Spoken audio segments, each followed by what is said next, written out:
All right, guys, welcome back to another episode of Muscle Discord. And we are 3 days out from the 2023 Mr. Olympia. And we have so many updates, so many that I can't even get it into this video. But I picked out the ones I really wanted to talk about. And we have Michael Daboul, 3 days out, looking absolutely insanely shredded to the bone. Man, this guy is impressive with the conditioning that he's bringing to the table in classic physique. And now that I'm seeing this, man, he can be in the top six. He can be in the top six. He's a little slender, as you can see in the hamstrings. They're a little up and down, but he brings a lot of fullness to the upper body, enough to hang with Bumstead, Urs, Dino, Terrence, and Briony. All right. Speaking of Urs, here's him 3 days out from the O, doing a check-in with his coach there. You can see crouched down next to him. You know what? Urs looks great. He's going to be in condition. He always comes in condition. But I don't think it's enough yet to dethrone Sebum at this point. The legs are still a little bit, they're not narrow. He actually has good quad sweep, but it's just not the same as Chris Bumstead. It just doesn't have that gnarly look to the legs that Chris does. And his arms are still too small. They're still too small. The triceps, the biceps, they're just not big enough. They're not on the level of Bumstead, even though Bumstead has the torn biceps now. So maybe we'll see. We'll see. But he doesn't have the density that Chris has. He doesn't have the thickness in the chest that Chris has. The back without bicep is nowhere. It's not near what Chris has. So unfortunately, Urs is just not at the level of Bumstead. Bumstead's the GOAT. He's the best. And, you can't expect Urs to just come knock Chris Bumstead out, especially if Chris is looking extremely well, right? And coming in condition too. So, which Chris is going to be in condition. So leave a comment below. Do you think Urs can dethrone Sebum at the Olympia this year? I'd love to get your feedback on that because I don't think he can.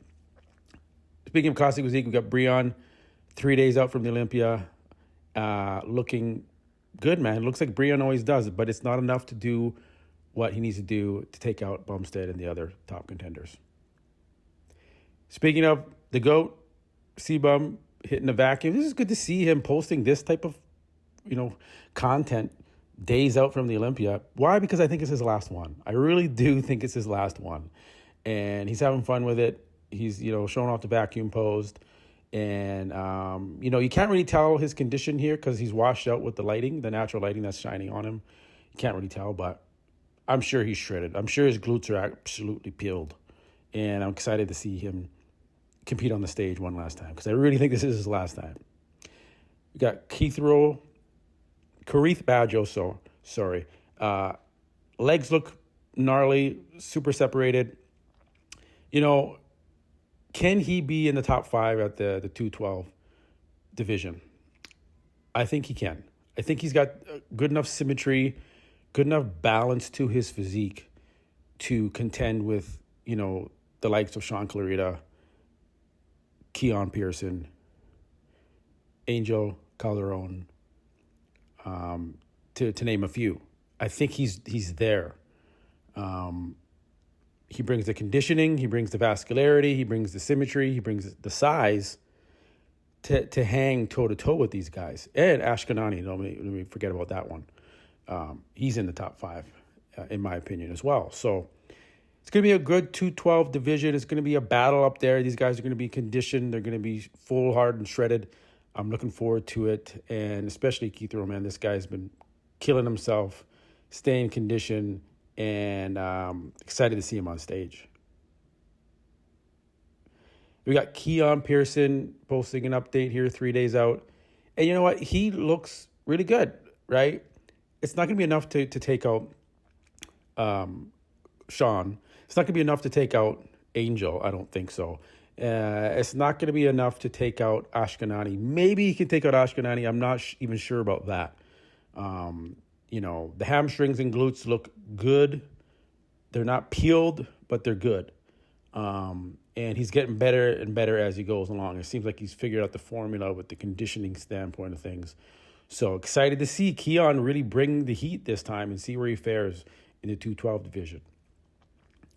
All right, got my man Antonio Burton. He was just on the show. 6 days out now. He's 3 days out. He looks good. He looks very lean. I would say his midsection, I'm a little bit concerned about the deep etchedness of his abs. I want to see him dry out more. I want to see the vascularity come out more. But he's looking great. Quick shot of Brandon, why not? He posted this, so I might as well post this. And he looks great. Brandon looks dry. It looks really dry here, which is good for Brandon Curry. Now that Nick Walker, unfortunately, is out of the O with the hamstring tear, man, this changes the game for a lot of guys in the top 6, including Brandon Curry. And we got Charles Griffin here, man. Maybe the most separated quads, even though he doesn't have the biggest quads, maybe the most separated quads. I feel like he's going to be one of the leanest guys in the show, which is a crazy thing to say because he's one of the bigger competitors out there. But anyways, guys, there's a lot of updates here. I'm just bringing it as I get it. Leave a comment below. Appreciate you guys, and I'll catch you on the next one. Peace.